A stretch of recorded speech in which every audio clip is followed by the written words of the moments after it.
Hello, I'm Nikki. And I'm Jess. She's the traumatized. And she's the abandoned. And And welcome to our podcast. And today we're going to be talking about some cryptids. Woot woot. I love the whole cryptid idea of the things that are probably out there. Oh, I matched my makeup to my story, and I just realized that. It's fine. You'll get it That's later. impressive. You'll get it. Shit. I want to be that cool. I don't. I am like, kind of a mood of my own today, and that's how I do my makeup. I coordinate it with what I want to wear. I always wear black. That's true. I try not to wear only black. I always wear black because I don't know. It's my happy color. How was your week before I go? Didn't do too much this week, but this morning we're recording this on the Tuesday, by the way, instead of the normal day, which is Saturday. Mm-hmm. And this morning our little beanie had a doctor's appointment. It's like a wellness checkup and also like a school screening for like when he starts next year. Crazy. It didn't go very well. What do you mean? But he's healthy. So that's everything's fine with him. Physically. Well.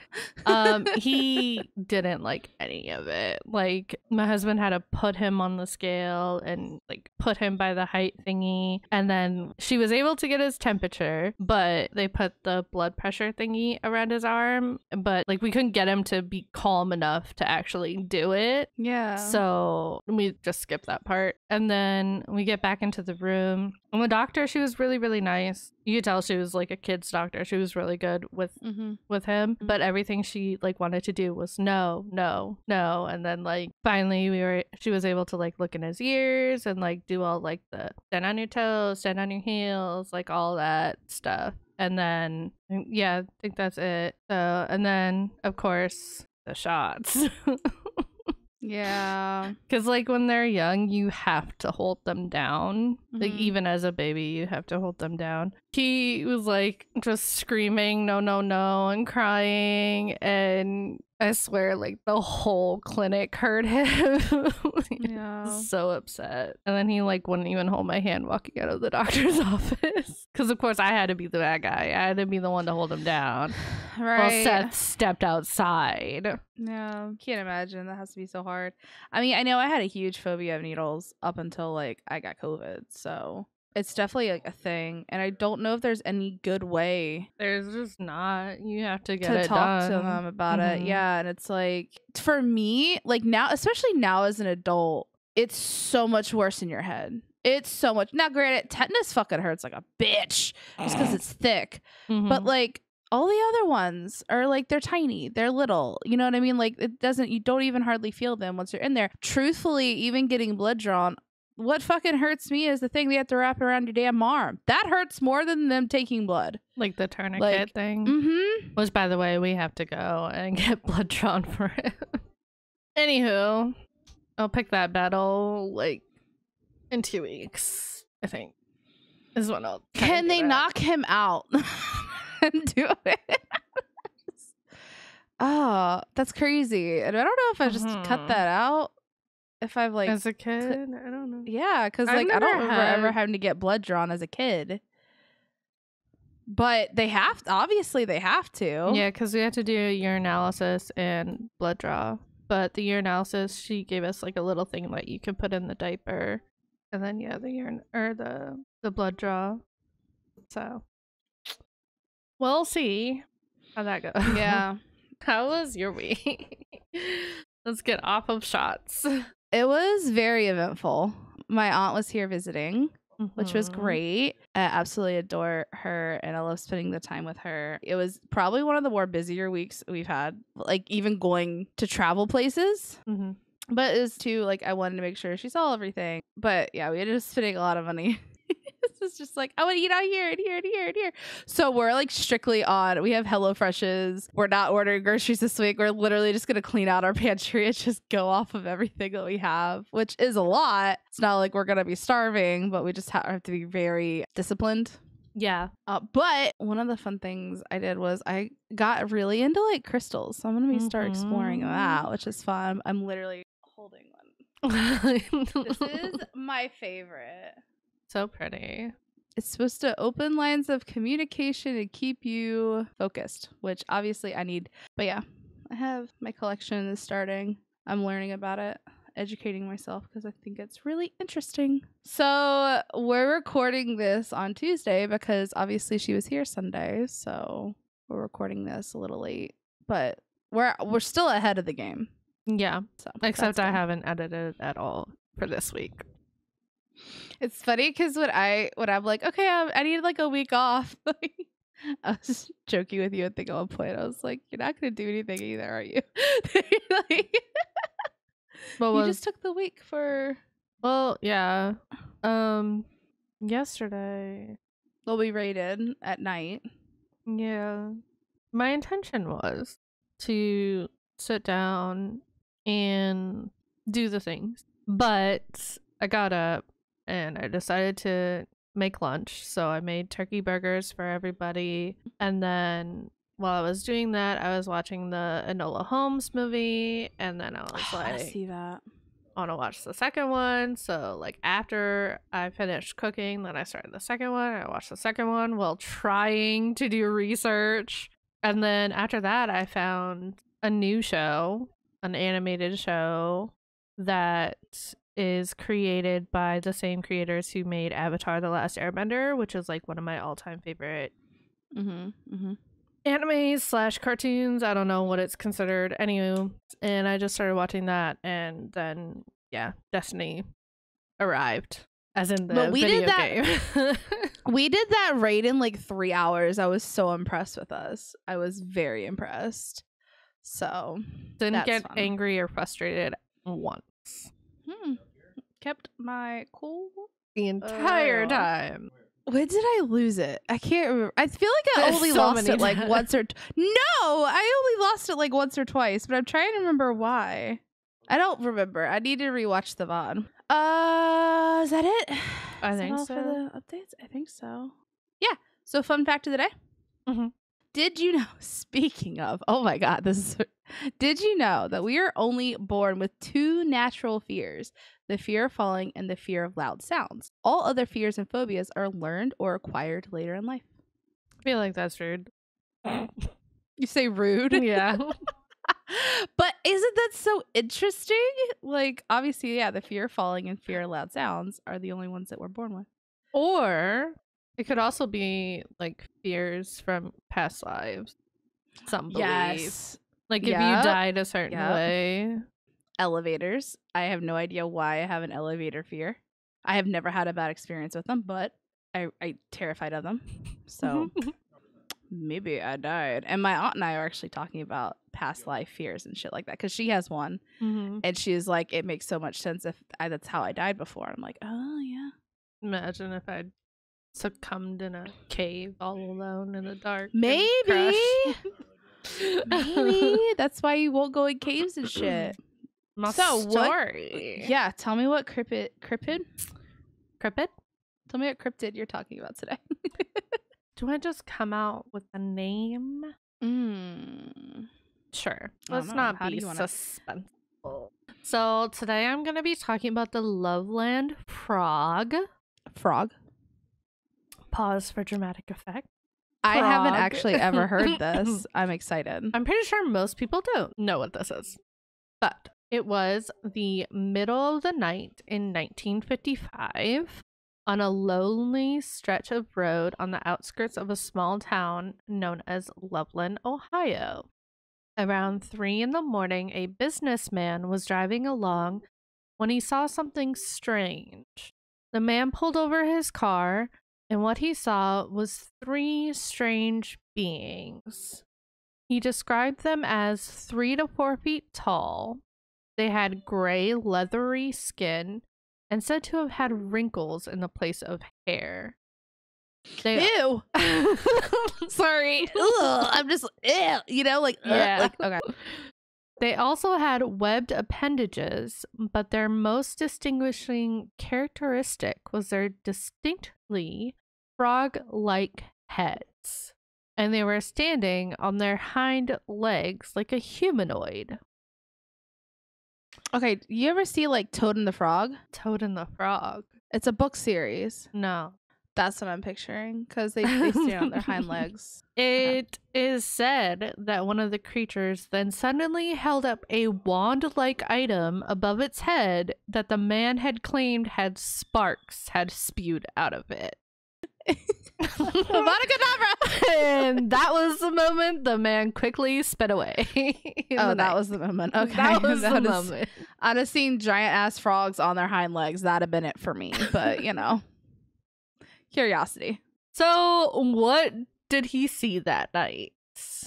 According to Ohio folklore, it was a Loveland frog, and the businessman's accounting was the first that we know of. The Loveland frog is probably one of the lesser known cryptids, especially when its neighboring cryptid is Mothman in what, Pennsylvania or something? Mothman's West Virginia. West Virginia. Okay, they're next to each other. Anywho, yep, they're close enough. They probably touch, you know.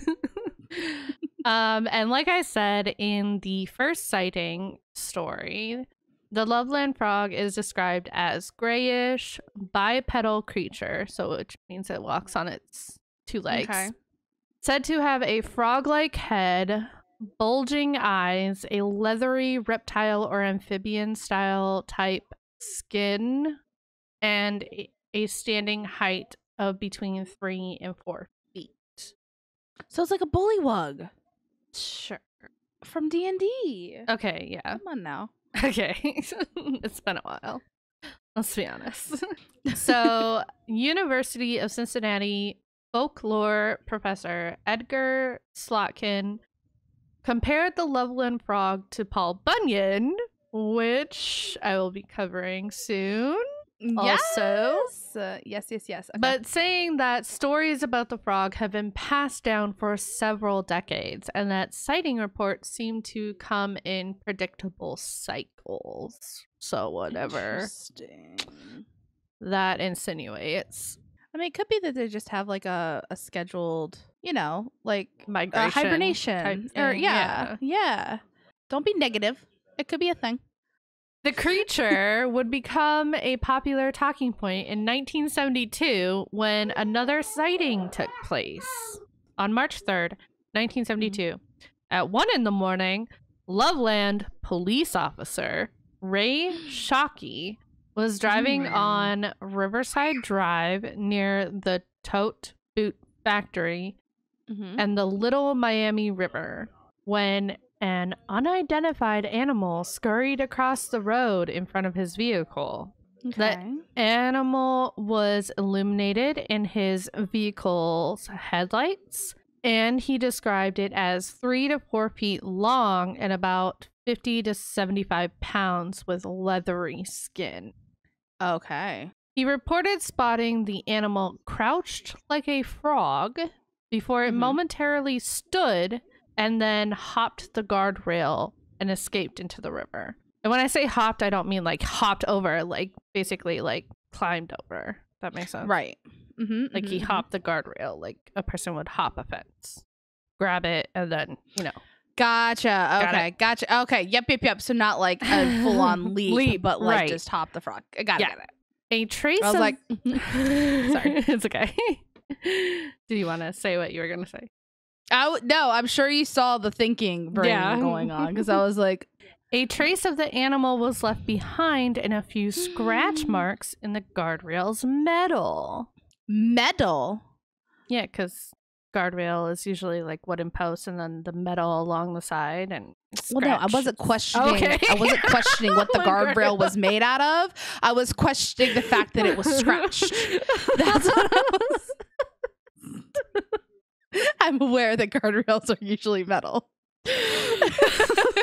Cut all that out. Thank you. No, absolutely not. If you cut it out, I'll be very upset with you. Just trying to keep things clarified for everyone. I'm not thinking that anyone's dumb. I just want to. That's what a guardrail is. If you have any questions, I'm sure we you can insert find a one. picture if you need it. In case there is any more confusion, we can insert a picture. Anyways, scratch marks on the metal. Right. 2 weeks after this incident, because obviously this officer told his fellow officers about it. Obviously. Yeah. So 2 weeks later, a second Loveland police officer, Mark Matthews, reported seeing an unidentified animal crouched along the road in the same area. What? We need to do some more of the waking up our mouths situation. In the same area. And Matthews shot the animal. Which I was like, okay.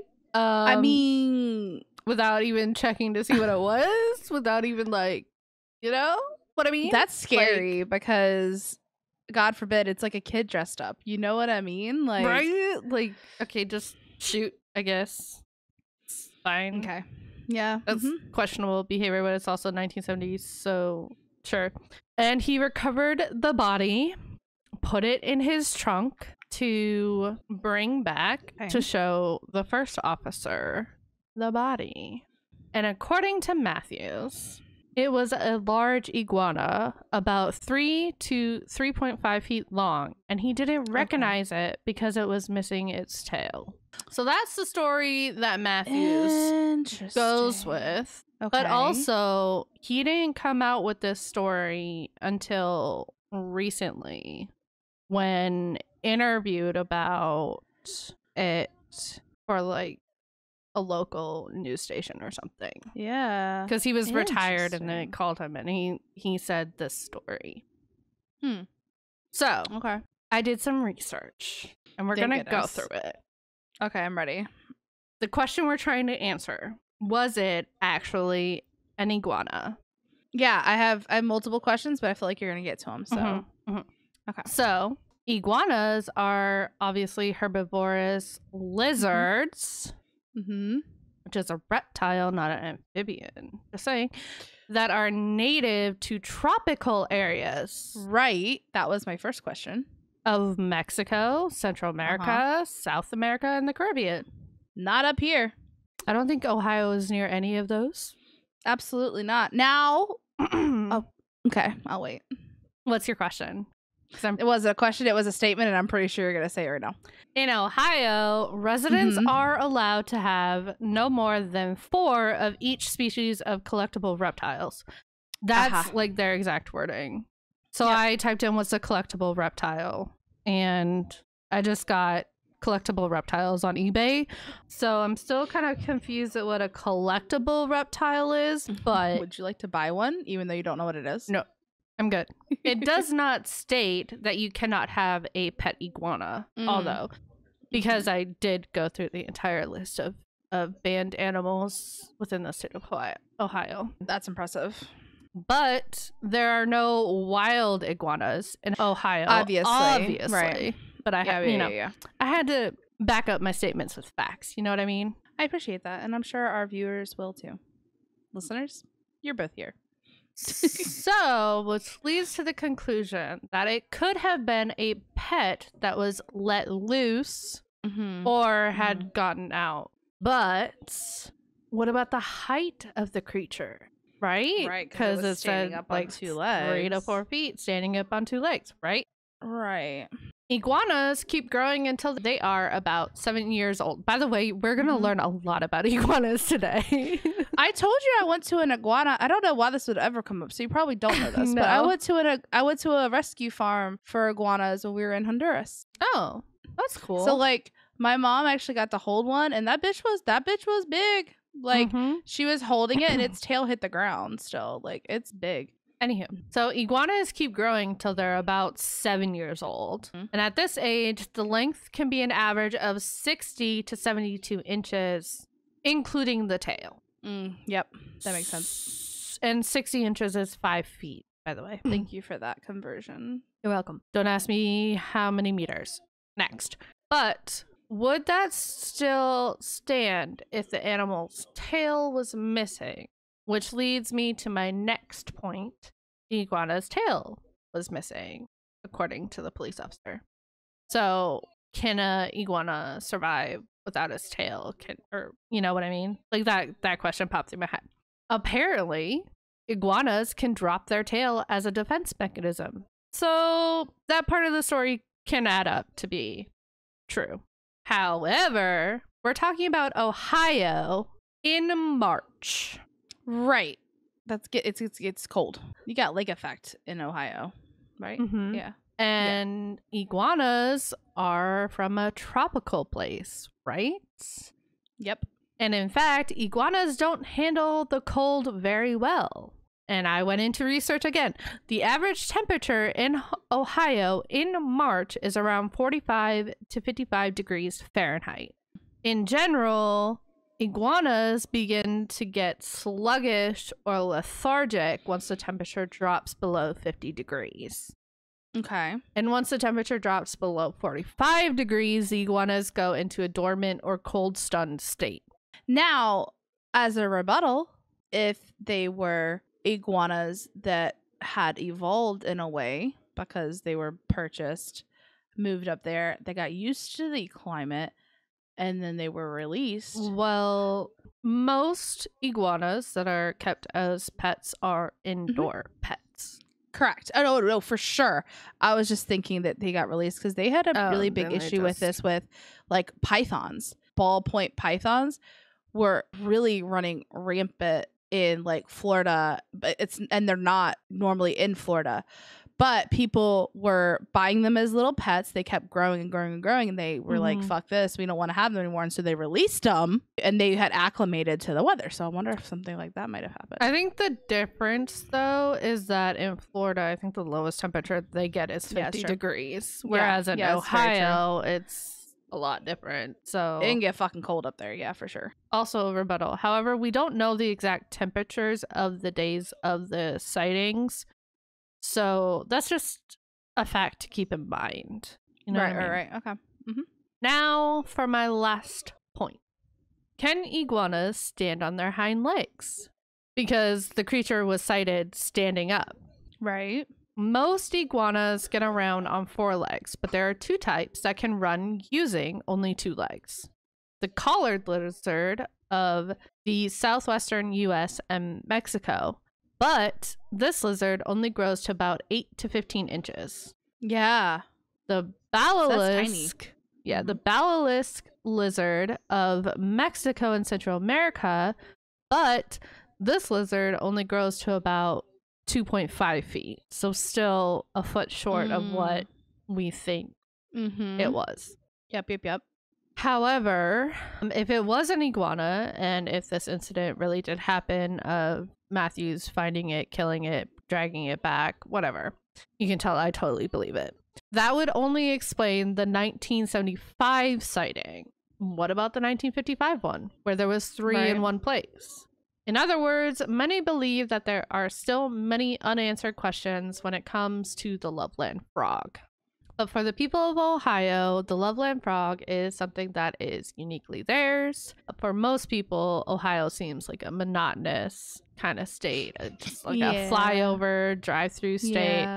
Yeah. But the Loveland frog adds a little drama to the landscape, so why not? Why not? And why not give it to him? The legend still lives on with sightings as recently as 2016. So nice. I don't know. Anywho, interesting fact to end this out.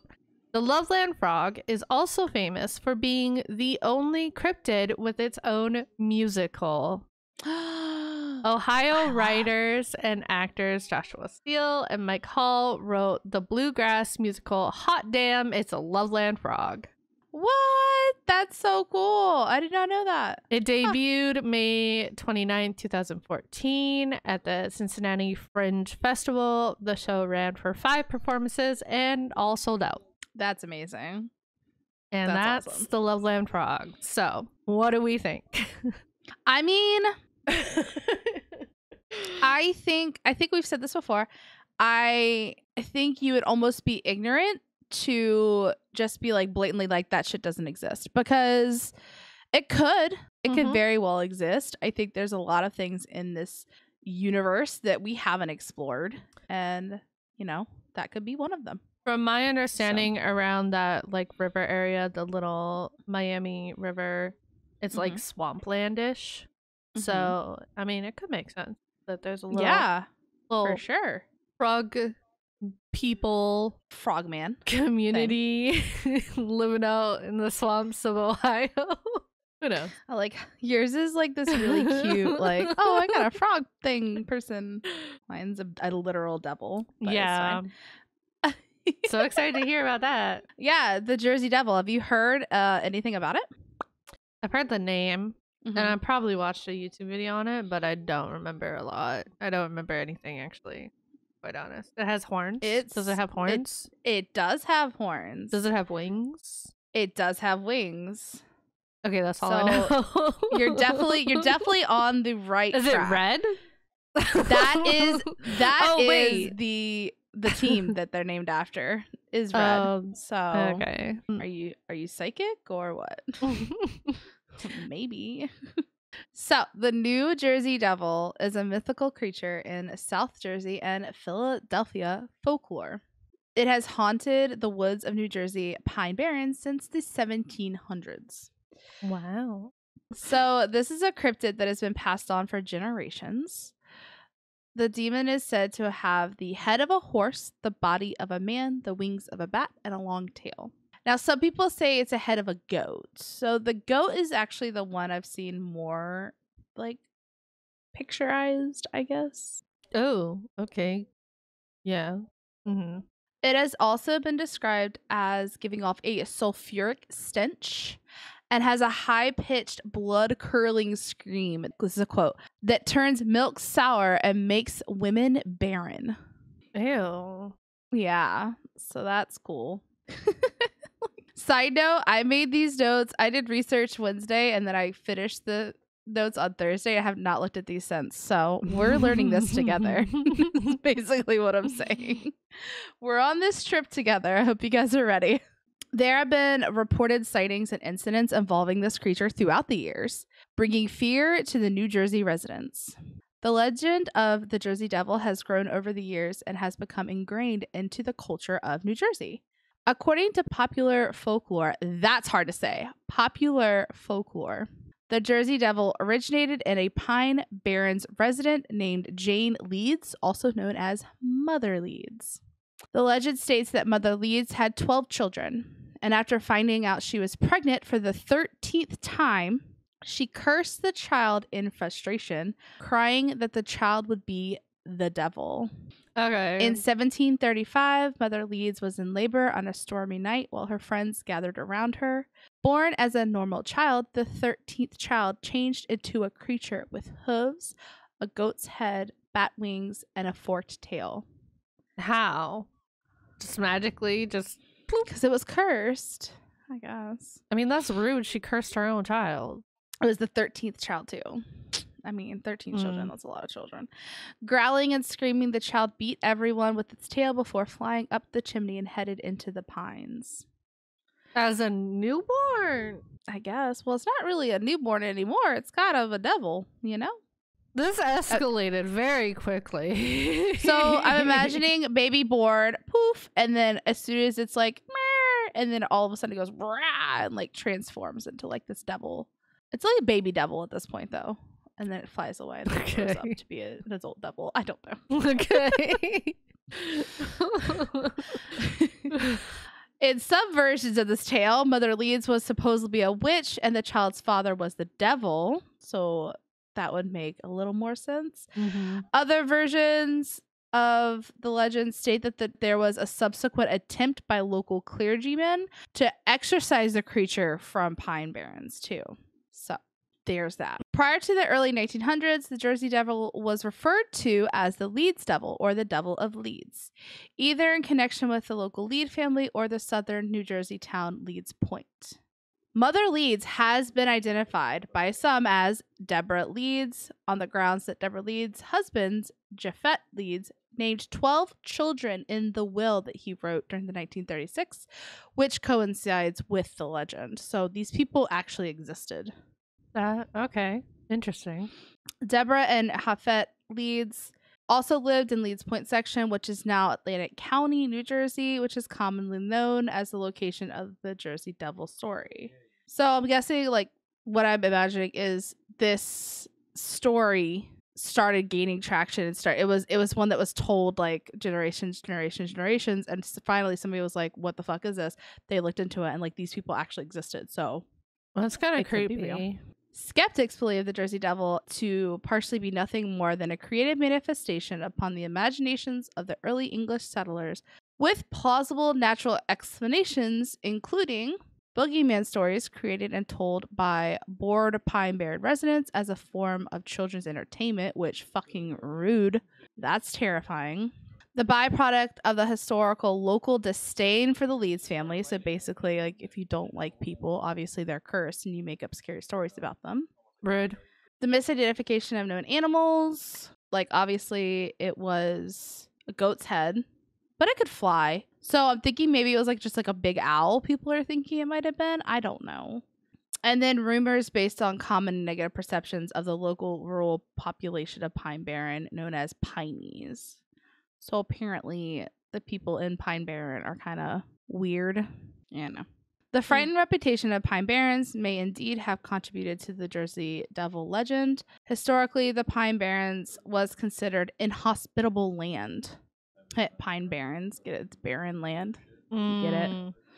I don't know what that has, but we're putting that there.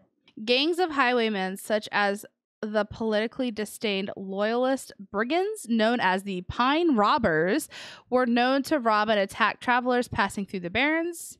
During the 1700s and 1800s, residents of the isolated Pine Barrens were deemed the dregs or outcasts of society. Poor farmers, fugitive brigands. Am I saying that? Brigands? Native Americans, poachers, moonshiners, runaway slaves, and deserting soldiers. I don't have time to talk about how offensive that is. Okay. Yeah. So the fact that Native Americans were just slid in the middle of all that, it was just, hold on. Rude. So-called Pineys have sometimes fostered certain frightening stories about themselves and the Pine Barrens to discourage outsiders or intruders from entering the Barrens. This gives me very much like West Virginia holler vibes, where they don't really want outsiders to come in. So they're like, all right, make up scary stories about us so we don't get visitors. You know what I mean? Mm-hmm. Pineys were further demonized and vilified after 2 eugenic studies were published during the early 20th century, which depicted Pineys as congenital idiots and criminals, as seen in the research performed on the Calic family by Henry Goddard, which is now considered biased or inaccurate and mostly falsified. So basically, this guy, Henry Goddard, did research, and that was in air quotes, which demonized and vilified the Pineys, but then it later came out that this dude just totally made it up. I don't understand. Maybe I'll just do a whole thing about why Pineys are just so looked down upon. It definitely gives me like old family vibes of like West Virginia hollers, like the Hatfields and McCoys situation, except in New Jersey. Outdoorsman and author Tom Brown Jr. spent several seasons living in the wilderness of Pine Barrens, and he recounts occasions when terrified hikers mistook him for the Jersey Devil after he covered his whole body with mud to repel mosquitoes. Why are you? Okay. Next. Moving on. We're not gonna. Nope. Okay. Go. Due in part to their isolated and undeveloped nature, the Pine Barrens have themselves fostered various folk legends. So we're going to go into some of those too. Oh boy. Apart from the Jersey Devil, many other legends are associated with the Pine Barrens. Supernatural creatures and ghosts said to haunt the pine forest area include The ghost of a pirate Captain Kidd who supposedly buried treasure in the Pine Barrens and is sometimes allegedly seen in the company of the Jersey Devil. Interesting. The ghost, right? The ghost of the Black Doctor, the benevolent spirit of an African-American doctor who, after being forbidden from practicing medicine due to his race, entered the Pine Barrens to practice medicine in the isolated communities of the Barren, and is said to still come to the aid of lost and injured travelers. So good ghosty. Good ghosty. The ghost of the Black Dog, which, unlike many Black Dog legends, is usually portrayed as harmless. So there's some good ghosties. The ghost of the golden-haired girl, a spirit of a girl who is said to be staring out into the sea, dressed in white, mourning the loss of her lover at sea. Maybe the pirate captain was her lover. Who knows? The white stag, which is a ghostly white deer, is said to rescue travelers in the Barren from danger. And there are also folk tales concerning the Blue Hole, which unusually clear blue and rounded body of water located in the Pine Barrens between Monroe Township, Gloucester County, and Winslow Township, is and often associated with the Jersey Devil. And that's just in Pine Barrens. That's just like in that one area. Interesting. Lots of things. And there is actually a Bermuda Triangle. I forgot what it's called, but I definitely want to do it. It's a Bermuda Triangle up there, and it's like the most hot spots for. I was gonna try to do it maybe if we have like a deep dive episode. Thank you. Yep, if we do a deep dive episode, I kind of want to do it on that because it's like there's so much up there. Mm-hmm. A journal from 1887 reports sighting of a winged creature regarded as the Devil of Leeds, detected near Pine Barrens and Burlington County, New Jersey. This is what that journal read. Whenever he went near it, it would give a most unearthly yell that frightened the dogs. It whipped at every dog on the place. That thing is not a bird nor animal, but it is the Leeds Devil. There is no mistake about it. I never saw the horrible critter myself, but I can remember well when it was roaming around the woods 50 years ago, and when it was hunted by the men and dogs and shot by the best marksmen there were, all in South Jersey, but could not be killed. There isn't a family member in Burlington or any of the adjoining counties that does not know of the Leeds Devil. It was the bugaboo to frighten children when I was a boy. Hold on. I want to start using the word bugaboo. Bugaboo. It was a bugaboo. I want to start using that word. Okay. So the Jersey Devil's fanciful or mythical nature is explored in numerous works of fantasy. It makes an appearance in all these TV shows, including The X-Files, the Jersey Devil video game, The Wolf Among Us, 13th Child, TMNT, The Real Adventures of Johnny Quest, the show called The Barrens, Carney, A Night with the Jersey Devil, The Last Broadcast, Legend Quest, and What Do We Do in the Shadows, and Gravity Falls. Many of which, such as TMNT and the Jersey Devil, not only reflect the Jersey Devil's mythical character, but exemplify it in comical nature as well. So, what do you think? Also, there's teams named after the Jersey. Like, it's kind of like what you said. The Jersey Devil started off as like this mythical creature, and now it's become very popularized, and they even named like teams after it now. Like, they've kind of embraced it at this point. I mean, I don't know. Maybe. I can't say no for sure, and I can't say yes for sure. You know what I mean? I'm the exact same way. I'm like, I mean, I could believe it. Really interested me, but when it comes down to it, yeah, like I said, I'm not gonna say it's not out there because then it'll just out of spite come at me. It's interesting that it has like an actual story behind it. Like there's a real family that existed, and it's just interesting. Right? Like the curse. And there's like the cursing of the 13th child, but only the record was that they had 13 children, but only 12 were put in the will. So maybe. But yeah, that's the Jersey Devil. Interesting. That's the story. Yeah. It's a short one this week. We definitely need a short one though, because the last 2 or 3 ones are kind of long. So do a little break it up. Like, I feel like, okay, you did a lot of research on like iguanas on it, and like I kind of went into like the different facets of like the Leeds forest being cursed in other ways, because it's kind of hard to find a lot of solid research. And I mean, should we like, say for mine, like I wanted to get like actual like tellings of like, oh, I saw this, blah blah blah, but there were like literally only two sightings of the creatures. So like, okay, was it an iguana? Let's find out. Like I knew picking the Loveland frog was gonna be a difficult test because, like I said, it's not well known. It's not heard of. Like, it's not a lot of evidence behind it. But there's not a lot of evidence, and I was actually surprised because I went to look up specifically for stories regarding the Jersey Devil, and there weren't any. They all just repeated the beginning of it. You know, like how she gave birth. There weren't actual like scary stories. Like, because when we camping in the woods and we heard this sound and saw this creature. And what the fuck? What was my first cryptid I did? The Wendigo. That's it. So like for the Wendigo, I was like able to find scary stories about like the one in the RV was terrifying, but I couldn't fucking find any of those for this one, so it's fine. Same seals. That's okay. Fine. This one was more informative, maybe. But anyway, you learned a lot about iguanas. Yeah. If you learned anything from this episode. That and Leeds County is very interesting, and maybe not go there, but also possibly go there. I don't know. But that's it for this episode. If you guys enjoy the podcast, don't forget to follow us, leave comments, rate us. If you're watching on YouTube, hi. Don't forget to like and subscribe. We're getting subscribers and it's awesome. And Nikki, it's your turn. You can also find us on Twitter, Instagram, and TikTok with our username at TTATA podcast. And in the bio of all of our social medias is our link tree, which has our email. If you have any ideas, suggestions, what we're doing wrong, what we could be doing better, if we're doing something cool, let us. And you like it, let us know. Anything. We're waiting.